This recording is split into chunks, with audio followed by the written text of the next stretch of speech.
আজ জুমার দিনে বাড়াতে কষ্ট করে এই দোয়াটি 3 বার পড়ুন। কোটি টাকার মালিক হবেন, ঋণ পরিশোধ হবে, দোয়া কবুল হবে, গায়েবী সাহায্য আসবে, আশা আকাঙ্ক্ষা পূরণ। জুমার দিন অত্যন্ত বরকতপূর্ণ একটি দিন, ফজিলতপূর্ণ একটি দিন, মাহাত্ম্যপূর্ণ একটি দিন, তাৎপর্যপূর্ণ একটি দিন। জুমার দিন আল্লাহ তাআলার পক্ষ থেকে অসংখ্য অগণিত নিয়ামত প্রদান করা হয়। জুমার দিন বিশেষ একটি মুহূর্ত রয়েছে, সময় রয়েছে। কোনো ব্যক্তি যদি একাগ্রতার সাথে মনে প্রাণে বিশ্বাস রেখে রব্বুল আলামিনের দরবারে কোনো কিছু কামনা করে, বাসনা করে, আল্লাহ তাআলা তাই তাকে প্রদান করবেন, যেটা তার জন্য কল্যাণ। জুমার দিন কোনো ইমানদার ব্যক্তি যদি ইন্তেকাল করে মারা যায়, আল্লাহ তাআলা তাকে কবর ফিতনা, কবর সওয়াল, কবর আযাব থেকে নিরাপত্তা দান করেন।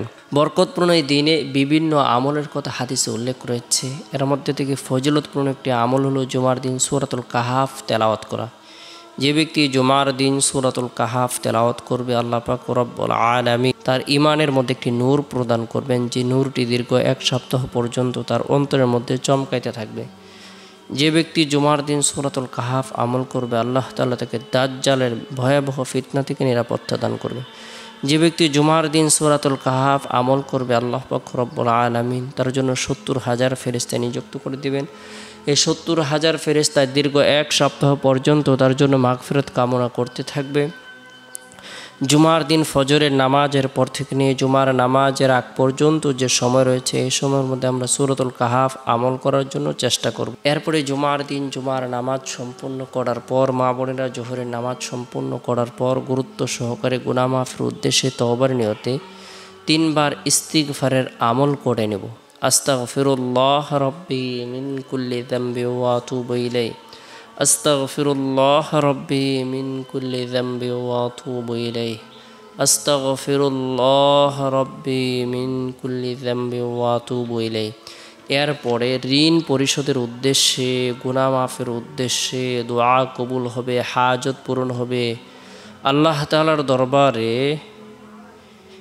পরিপূর্ণ বিশ্বাস রেখে,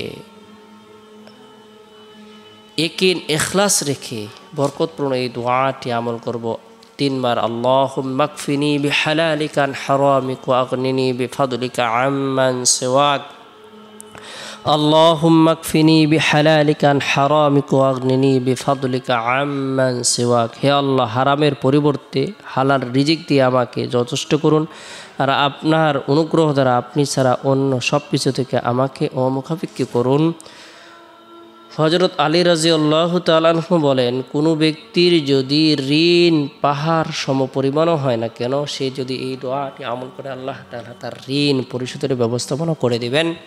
এই দোয়াটি আমরা 3 বার আমল করব, রব্বুল আলামিনের দরবারে ঋণ পরিশোধের উদ্দেশ্যে দোয়া করব। আল্লাহ তাআলা গায়বী টাকা পয়সার ব্যবস্থাপনা করে দিবেন।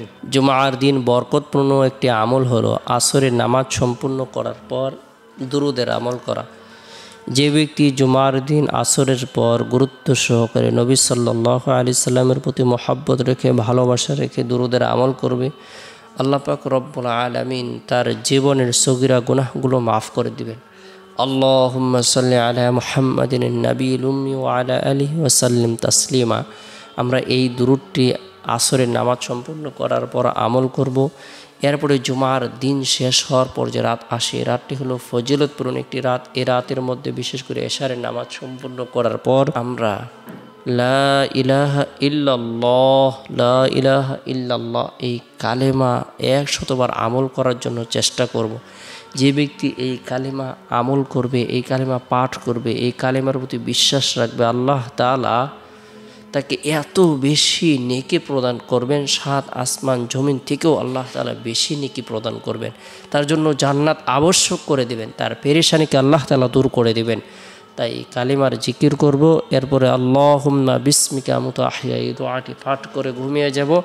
চেষ্টা করব রাতের 1/3 অংশে ঘুম থেকে জাগ্রত হয়ে তাহাজ্জুদের নামাজ পড়ার জন্য। আল্লাহ তাআলা আমাদের সকলকে গুরুত্ব সহকারে আজ জুমার দিনে বা রাতে কষ্ট করে বরকতপূর্ণ দোয়াটি 3 বার আমল করার তৌফিক দান করুক।